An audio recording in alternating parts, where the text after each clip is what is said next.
Hello everyone, MARKCHES here. Welcome to the channel, and for today's video, I'll be giving you my performance review of the Lebron 19 lows in this Fruity Pebble colorway.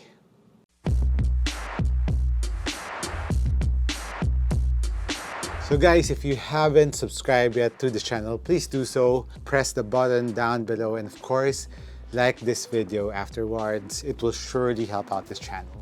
So guys, here it is. This is my performance review of the Lebron 19 lows after playing with them for quite some time already. And I tested them out in different courts.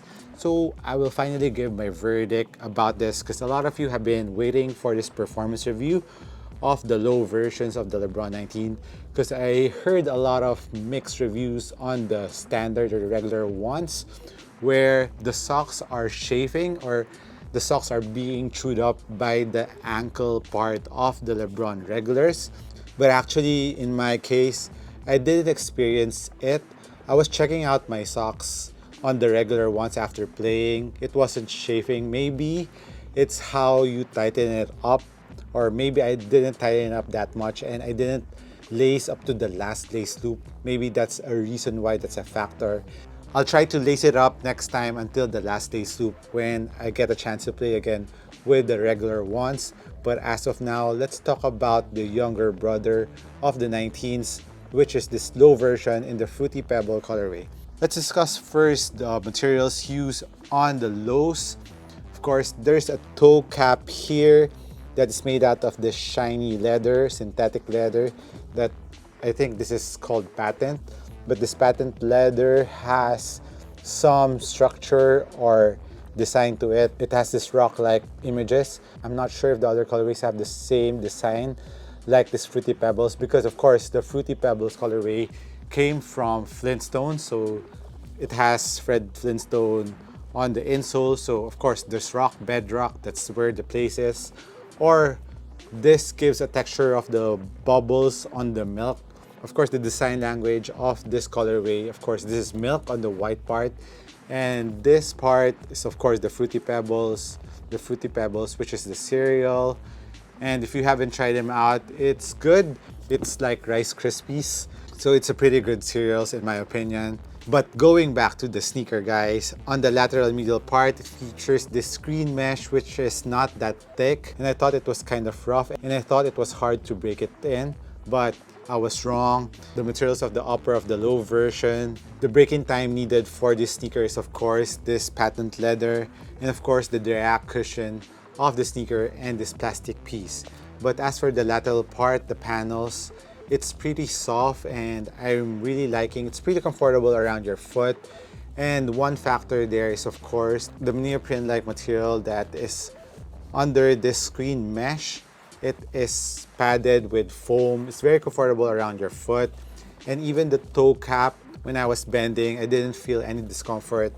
Like where on the hardened volume ones, remember there's a toe cap there, where it kind of was pinching on your foot when you're bending your foot. But this one didn't have that because it is stitched together and it's not an overlaying material. That's why this material, this leather, doesn't move front and back, so it won't chafe your forefoot, so don't worry about that.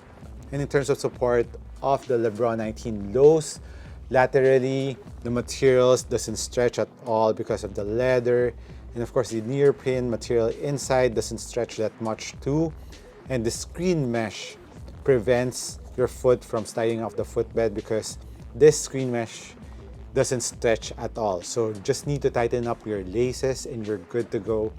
It has a traditional lacing system. It's very easy to adjust the laces according to the fit that you desire. And it's pretty roomy in the forefoot. It's roomier compared to the Lebron 18 lows, which is a lot more snug around here. And this one has a little bit more space to move. So for wide footers, don't worry about this. This I think will be good for wide footers too. So lateral support, it's very nice. And even this plastic piece goes up here to give you extra lateral support to the sneaker. And of course, this outrigger on the outsole of the Lebron 19 lows really is protruding and giving you the stability that you will need, especially around the forefoot. I like that they really brought back the lateral outrigger here, because on the 18s, although it's protruding, but it's kind of rounded here. So of course the 19 is more stable. This lateral outrigger is really flat here, so it's more stable on the forefoot part, and even on the heel part of the sneaker. It's really wide on the heel part of the outsole. The shape is really wide, so it's pretty stable in my opinion. And moving on to the back part of the sneaker, the heel is really low. As you can see, it's right below the ball of your ankle. I will say heel containment lockdown for this very low cut sneaker, it's still really good. You just need to tighten up this last two lace loops so that it kind of pulls your foot back, so that you will be touching this Achilles pillows, which are really large. So your heel will be locked on this Achilles pillows here. It's pretty comfortable too. Then you're good to go. You won't experience any heel slippage. Just of course get the right size, guys.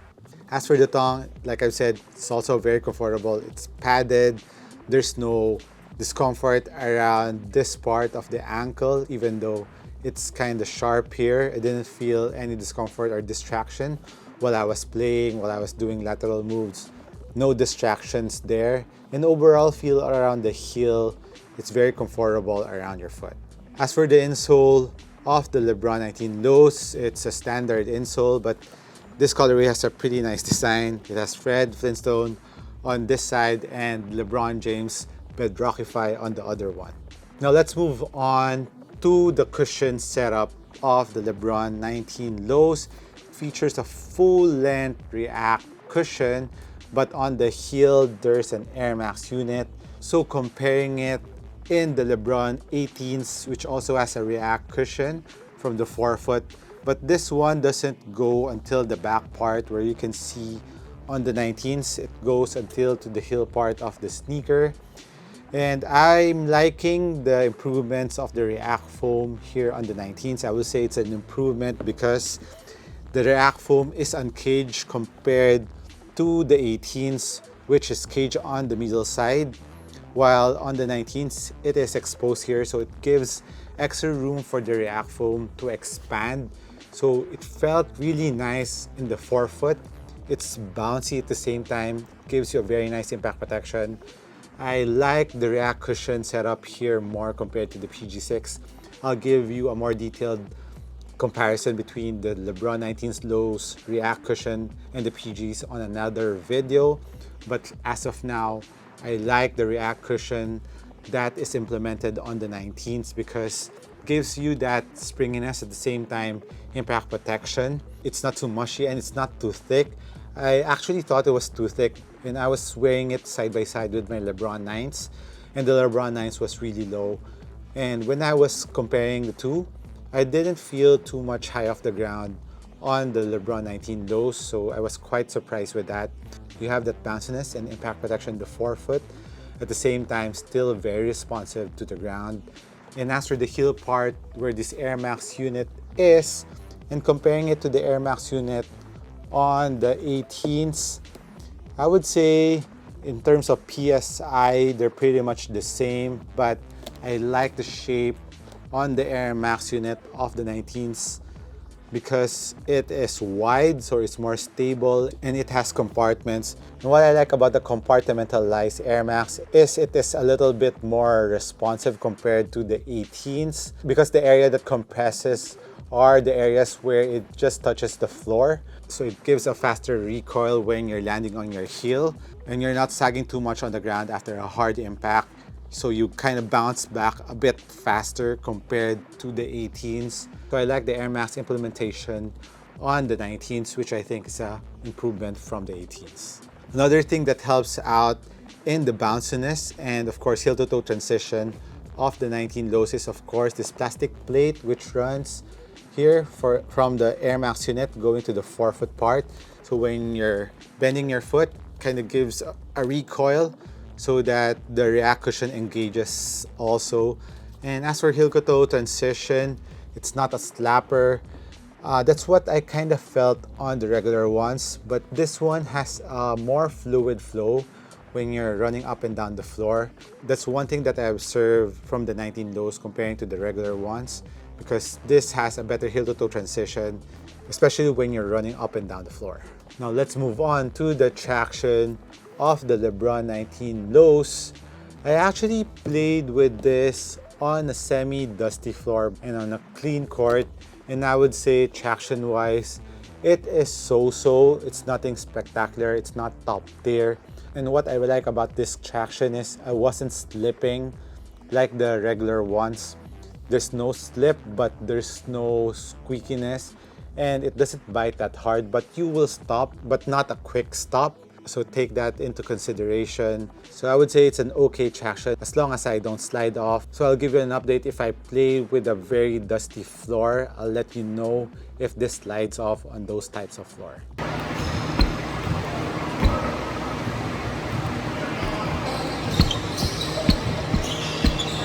As for the weight of the Lebron 19 lows, it is 470 grams.